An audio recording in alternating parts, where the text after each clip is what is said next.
कन्हैया लाल की। कह दिया कि अब ये तेरी दुल्हन है, इसे लेकर के तू जाना गैया चराने। जैसे तैसे भगवान माने। एक दिन की बात है, पुनः कृष्ण भगवान मैया से उलझे हुए हैं, गोद में बैठे हैं, प्रेम से बात कर रहे हैं और तिरछी दृष्टि से देखा कि आग पर दूध रखा हुआ है, बस थोड़ी ही देर में उबल के गिरने वाला है। अब मैया को अपने बातों में उलझा लिया। मैया एक बात बताओ, पूरी दुनिया में सबसे ज्यादा किससे प्रेम करती हो? मैया यशोदा ने कहा बेटा तुझसे और किससे? अब देख रहे हैं कि बस गिरने ही वाला है अभी।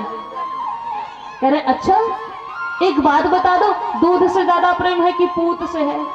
मैया ने कहा पूत से।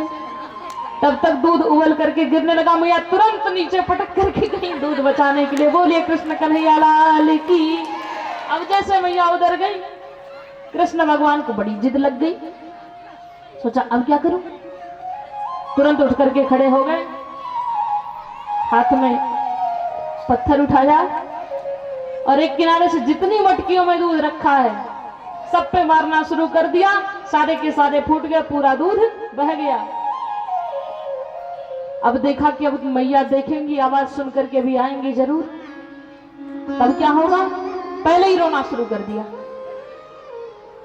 जोर जोर से रोना प्रारंभ कर दिया। मैया यशोदा उधर जो दूध उबल रहा था उसको ठीक करने में लगी हुई है, तो अभी आई नहीं। कृष्ण भगवान ने सोचा ये मौका अच्छा है तो भाग लेता हूं। उस चौक से निकल करके दूसरे चौक में चले गए, वहां माखन रखा हुआ है। इनके कुछ मित्र मंडली के लोग हैं, हमारे हनुमान जी की सेना भी पहुंच गई, छोटे छोटे बंदर भी पहुंच गए और स्थिति ये हुई कि जो माखन रखा हुआ है भगवान अपने भी खाते हैं, मुंह में लगाते हैं, अपने मित्रों को देते हैं और बंदरों को भी खिलाते हैं, लुटा रहे हैं माखन। मैया यशोदा को ध्यान आया, चलो चल करके देखूं। आकर के देखा आंगन में दूध पूरा फैला हुआ है, सारी मटकियां टूटी हुई हैं। सोचा कहाँ गया? मारने का मन तो नहीं है क्योंकि मेरा बेटा इतना प्यारा है, लेकिन अगर सजा नहीं दूंगी तो बिगड़ जाएगा। हाथ में एक डंडा ले लिया, अब बताती हूँ तुझे। पीछे पीछे दौड़ी। अब थोड़ा मानसिक रूप से झांकी का दर्शन करें कि जब मैया हाथ में डंडा लेकर के आ रही हैं, कृष्ण भगवान ने देखा तो कन्हैया भागे, आगे आगे कृष्ण भगवान भागे हैं, पीछे पीछे ग्वाल बाल भागे। बंदरों ने सोचा कहीं हमें ना पीट, तो पीछे पीछे वो सब भी भाग गए। आगे आगे कृष्ण कन्हैया, पीछे पीछे ग्वाल बाल, उनके पीछे बंदर और उनके पीछे हाथ में डंडा लेकर के मैया यशोदा। दौड़ दौड़ के थक गई, पकड़ नहीं पाई, पैर में दर्द होने लगा, एक स्थान पर बैठ गई। कृष्ण भगवान भी रुक गए। जब देखा कि मैया बैठ गई हैं तो रुक गए। मैया यशोदा ने कहा बेटा सुन। कृष्ण भगवान ने कहा नहीं मारोगी, मुझे पता है। मैया यशोदा ने कहा नहीं मारूंगी। कृष्ण ने कहा तो क्या करोगी? मैया ने कहा तेरी आरती उतारूंगी। भगवान ने कहा भाई हमारे लिए कौन सी आश्चर्य की बात है, हमारी आरती तो रोज उतारी जाती है, दुनिया में इतने सारे भक्त हैं, हो सकता है मैया भी आरती उतारे। मैया ने डंडा फेंक दिया, कृष्ण भगवान आगे आरती उतरवाने के लिए, पकड़ लिया जोर से। अब तुझे बताती हूं। ले जाकर के एक उखल से बांधने लगी, मानो कश्यप जी उखल बन के आए हैं और मैया आदित्य रस्सी बन करके आई हैं।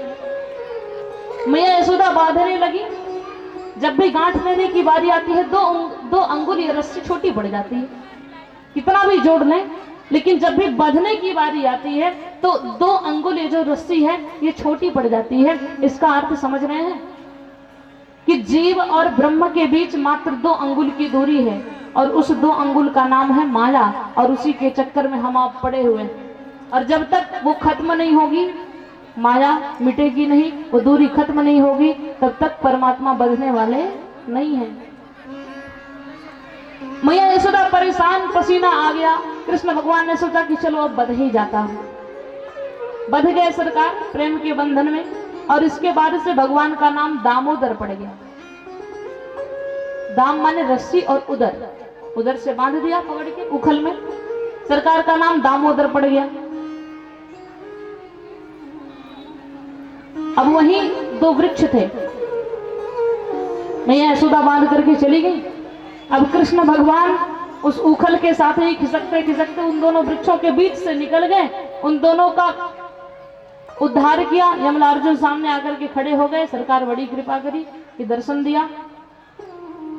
जोर की आवाज हुई, नंद बाबा आए, देखा कि दो वृक्ष थे, दोनों टूटे हुए हैं और कृष्ण भगवान ऊखल से बंधे पड़े हैं। नंद बाबा ने जैसे तैसे कृष्ण भगवान को खोला और कहा कि अब हम यहाँ रहने वाले नहीं हैं, गोकुल में बड़ी बाधाएं आ रही हैं।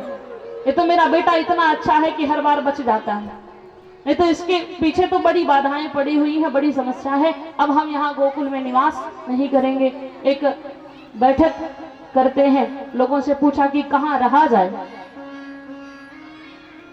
ब्रज में वन की कमी नहीं है, निधि वन है, बेल वन है, काम वन है, ताल वन है, मधुवन है, लेकिन इनमें सबसे श्रेष्ठ है जिसको हम आप वृंदावन के नाम से जानते हैं। बोलिए वृंदावन धाम की।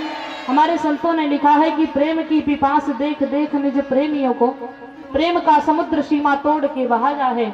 भावुक रसीले जन निराश ना होंगे, अब कामना की पूर्ति हेतु कल्प तरु लगाया है। और चिंता मणि जड़ित चारु चादर बिछाई, जहाँ भक्ति प्रति भक्ति कुंज कुंज से सजाया है। और भारत का भूषण और तिलक तीनों लोगों का और भक्तों के वास हेतु वृंदावन बनाया है। बोलिए कृष्ण कन्हैया लाल की, वृंदावन धाम की। आज हमारे कृष्ण भगवान नंद बाबा सबके सब गोकुल को छोड़ करके वृंदावन की ओर प्रस्थान कर रहे हैं। हम लोग भी चले? कौन कौन तैयार है चलने को? हाथ उठा करके बताएं कि चलो रे मन श्री वृंदावन धाम। वहां जाके करेंगे क्या? कि रटेंगे वहां राधे राधे राधे।